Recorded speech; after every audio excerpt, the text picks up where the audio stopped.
It just means you're more dedicated to yourself and becoming better. Because what happens usually around baby step 4 is a lot of people drop out.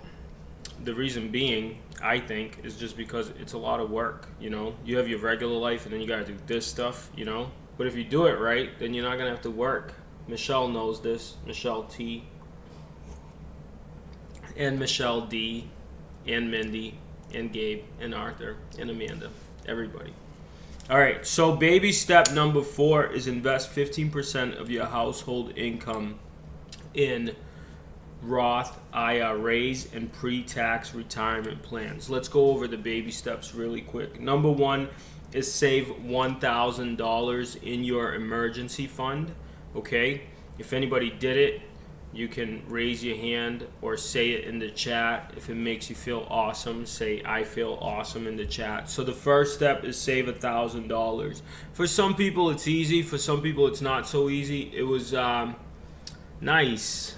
I'm not going to be replying to the chat, but I'll reply live. Congratulations, Amanda. That's awesome. So $1,000 in the emergency fund. Number 2 is pay off all debt using the debt snowball from smallest to largest. 3 is put 3 to 6 months of expenses in your savings. And then 4 is invest 15% of your household income in Roth IRA. Then save for your children's college fund and pay off your house early. Those 3 steps, the invest 15% of your household income, save for your kids' college fund, and pay off the house early, are kind of like combined in one step, okay? It's huge. It sometimes takes a while. Sometimes that step alone could probably take you a little bit, okay, just to even do it right. So just remember that the first 3 to 6 months, and then after that, you got to start putting money away for your future and for your family's future. The biggest takeaway that I get from this every time, I always joke and say I don't understand stocks and Roth IRAs and bonds. That's like what my brother does. That's what he went to school for. But it's crazy to think that you don't understand something and that's the reason you won't do it. To me, it's as simple as this. There was one person, okay, who started putting $150 a month away into their Roth IRA retirement fund, right? That person ends up with $1 million by the time they're 60. Don't ask me how it works. Talk to your financial advisor, but it works, right? There's other people doing it. Then there's another person who would be like me at my age of 36. I'll start putting away $300 for the next 20 years. And I won't be as far and I won't have as much in my retirement fund as the person that starts it early. So, 2 things. Number 1 is, if you didn't start it early, you might as well just start so you have a little something extra, right? It's another thing, okay? Number 2 is, if you have people in your life that are little people, and by little people I mean young people, if you have young people in your life, you should probably start them with a Roth IRA as early as possible, hopefully when they're 18, okay? And then after that, you start putting money away. By the time that little person ends up being 40 or 50 or 60 years old, plus their working income, plus whatever career they had, and they have this nest of money that they can retire with, they'll probably have a good retirement, and that'll bring us to baby step number 7, which is build wealth and give, okay?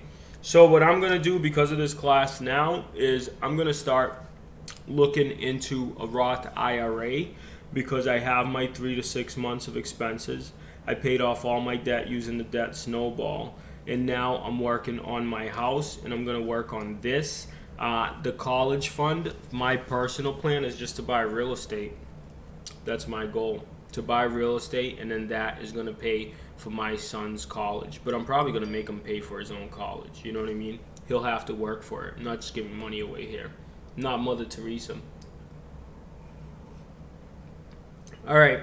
But it would be cool, wouldn't it, to be able to pay for some kids' colleges and build wealth and give? Imagine if you become super wealthy and then all of a sudden maybe, have you ever heard stories?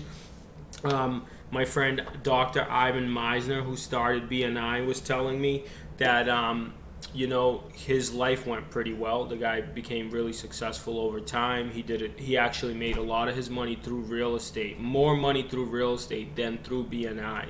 With that money, he was able to pay for a few of his grandkids' schools.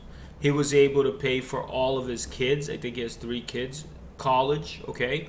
And if you think about it, that's not cheap. And he didn't exactly just not plan for it either, right? So he did the plan, bought some real estate, saved some money, put some money away, bought intelligently, and the next thing you know, he's paying for the kids' college. And if you have grandkids and if you have kids, it'll be pretty cool to pay for their school. I think as a parent and as an adult, that's a really amazing accomplishment, right? A lot of people wish to be able to pay for their kids' school, okay? All right, does anybody have any questions?